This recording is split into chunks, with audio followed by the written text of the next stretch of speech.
Hello बच्चों, कैसे हैं आप। आज हम कक्षा 6 विषय संस्कृत रुचिरा प्रथमो भागे के सप्तमः पाठ है अर्थात 7वां पाठ, जिसका नाम है वक्स्य प्रतिकार है। तो इस पाठ के हम सभी अभ्यास कार्य को देखने वाले हैं।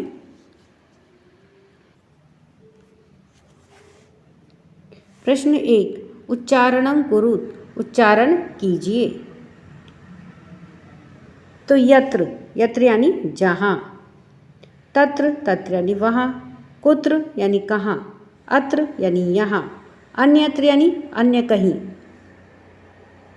यदा यानी जब, तदा यानी तब, कदा यानी कब, एकदा यानी एक बार, च यानी और, अपि यानी भी, अद्य यानी अब, श्व यानी आने वाला कल यानी कि टुमारो, ह्यः यानी बीता हुआ कल यानी कि यस्टरडे, प्रातः यानी सुबह, अहर्निशम यानी दिन रात, अधुना यानी अब, एव यानी ही, कुतः यानी कहाँ से, सायं यानी शाम को।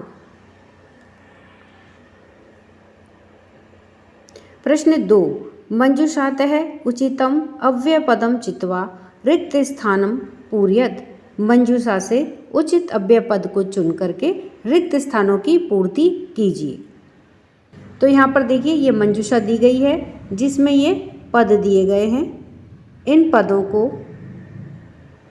इन अव्यय पदों को इन रिक्त स्थानों के अंदर हमें भर के इन्हें पूरा करना है। तो आइए इन्हें उत्तर के साथ में देखते हैं। तो सबसे पहले है कि भ्रमणम स्वास्थ्याय भवति। तो इसमें देखिए सबसे पहले क्या आया था, प्रातः। तो प्रातः भ्रमणम स्वास्थ्याय भवति, सुबह का घूमना स्वास्थ्य के लिए होता है। फिर है यहाँ पर देखिए रिक्त स्थान में हमने भरा सर्वदा सत्यम वद, हमेशा सत्य बोलो। फिर है त्वम, फिर यहाँ पे हमने रिक्त स्थान में क्या भरा, कदा, त्वम कदा मातुल गृहम गमिष्यसि, तुम कब मामा के घर जाओगे। मातुल गृहम यानी मामा का घर, तो तुम कब मामा के घर जाओगे। फिर है दिनेशः विद्यालयम गच्छति, दिनेश विद्यालय जाता है। अहम अपि, तो यहाँ पे हमने क्या भरा मंजूषा से लेकर के अपि, अपि यानी भी। अहम अपि तेन सह गच्छामि, मैं भी उसके साथ जाऊंगा। फिर है अधुना विज्ञानस्य युगः अस्ति, तो यहाँ पर रिक्त स्थान में हमने क्या भरा, अधुना, अब विज्ञान का युग है। फिर है अद्य रविवासरः अस्ति, अद्य यानी आज, रविवासरः यानी कि रविवार का दिन है। प्रश्न 3, अधोलिखितानां प्रश्नानां उत्तरम लिखत।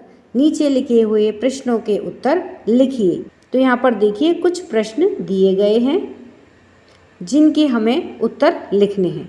तो आइए हम इन्हें उत्तर के साथ में देखते हैं। तो पहला प्रश्न है कि शृगालस्य मित्रम कः आसीत्।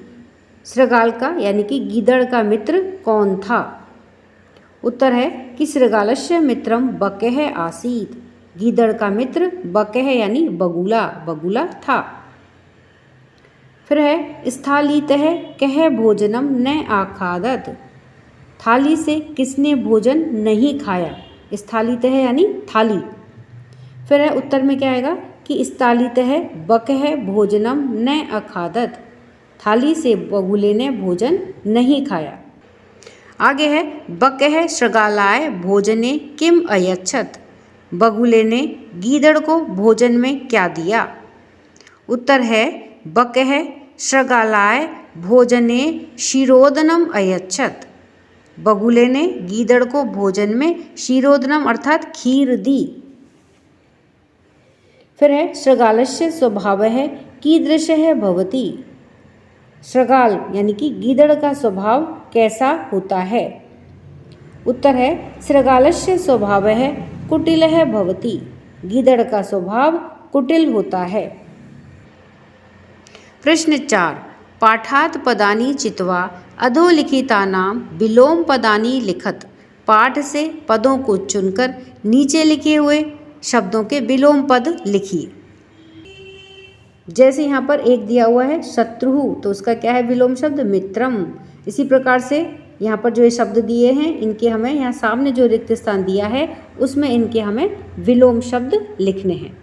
तो आइए इन्हें उत्तर के साथ में देखते हैं। तो सबसे पहले है शत्रुहु अर्थात शत्रु, तो इसको विलोम क्या हुआ मित्रम मित्र। सुखदम यानी कि सुख देने वाला, तो इसका विलोम क्या हुआ दुखदम दुख देने वाला। शत्रुता शत्रु। मित्रता अर्थात मैत्री। अप्रसन्न है यानी कि अप्रसन्नता, तो इसका विलोम क्या हुआ प्रसन्न है। दुर्व्यवहार है यानी कि बुरा व्यवहार, तो इसका विलोम शब्द क्या हुआ सद्व्यवहार है यानी अच्छा व्यवहार। सायं यानी शाम, तो इसका क्या हुआ प्रातः है यानी सुबह। असमर्थ है यानी कि जो समर्थ ना हो, तो इसका क्या होगा विलोम शब्द समर्थ है यानी कि समर्थ बलवान। प्रश्न 5 मंजूषातः समुचित पदानि चित्वा कथा पूर्यत। मंजूषा से समुचित पदों को चुन करके कथा को पूरा कीजिए। तो यहाँ पर देखिए एक मंजूषा या एक पेटिका दी गई है जिसमें कुछ शब्द दिए गए हैं। इन शब्दों को हमें इस कहानी के रिक्त स्थानों में भर करके इस कहानी को पूरा करना है। तो आइए इसे उत्तर के साथ में देखते हैं। एकदा एक है काक है, और यहाँ रिक्त स्थान में क्या आएगा पिपासित है आसीत। एक बार एक कौआ प्यासा था। सह जलम पातुम इतस्ततः अभ्रमत, तो यहाँ पर देखिए रिक्त स्थान में क्या आएगा इतस्ततः। वह जल पीने के लिए इतस्ततः इधर उधर अभ्रमत घूमता है। परम परंतु कुत्रापि कहीं पर भी जलम न प्राप्नोत जल प्राप्त नहीं होता है। अन्ते सह एकम घटकम अपश्यत, अंत में वह एक घड़े को देखता है। घटे स्वल्पम जलम आसीत, तो रिक्त स्थान में क्या आएगा स्वल्पम बहुत कम, घड़े में बहुत थोड़ा या बहुत कम जल था। अतः सह जलम पातुम असमर्थ है अभवत, इसलिए वह जल पातुम यानी पीने में असमर्थ है अभवत असमर्थ था। सह एकम उपायम अचिंतयत, तो यहाँ पे क्या आएगा उपायम, वह एक उपाय सोचता है। सह पाषाणस्य खंडानि घटे आक्षिपत, वह पाषाणस्य यानी कि पत्थर के टुकड़े खंडानि खंडों में या टुकड़ों में घटे आक्षिपत घड़े में डालता है। एवं क्रमेण घटस्य जलम उपरि आगच्छत, इस प्रकार से क्रम से घटस्य जलम घड़े का जल उपरि आगच्छत ऊपर आ जाता है। काकः जलम पीत्वा संतुष्ट है अभवत, तो इसमें रिक्त स्थान में क्या आएगा संतुष्ट है। कौआ जल पी करके संतुष्ट हो जाता है। परिश्रमेण एव कार्याणि सिद्ध्यन्ति न तु मनोरथ ही, परिश्रम से ही कार्याणि कार्य सिद्ध होते हैं, न तु मनोरथ ही अर्थात मनोरथ करने से या इच्छा करने मात्र से कार्य सिद्ध नहीं होते हैं, परिश्रम करने से ही कार्य सिद्ध होते हैं। प्रश्न 6 तत्सम शब्दान लिखत, तत्सम शब्द लिखिए, अर्थात यहाँ पर कुछ शब्द दिए गए हैं जिन्हें संस्कृत में क्या कहते हैं यह हमें उनके सामने लिखना है, अर्थात उनके तत्सम शब्द हमें यहाँ लिखने हैं। तो आइए इन्हें उत्तर के साथ में देखते हैं। तो सबसे पहले है सियार, तो सियार को क्या बोलते हैं संस्कृत में शृगाल है। फिर है कौआ, कौआ को क्या बोलते हैं काक है। मक्खी, मक्खी को क्या कहते हैं मक्षिका। फिर है बंदर, बंदर को क्या कहते हैं बानर है। बगुला, बगुले को बके है। चोंच, चोंच को क्या कहते हैं चंचूहू। तो इस प्रकार से इन्हें संस्कृत में इन शब्दों को कहते हैं। तो इस प्रकार से हमने इस पाठ के सभी अभ्यास कार्य को देखा है। वीडियो पसंद आने पर वीडियो को लाइक करें, शेयर करें। चैनल पर नए हैं तो सब्सक्राइब करना ना भूलें। मिलते हैं नए वीडियो में। इसी के साथ धन्यवाद।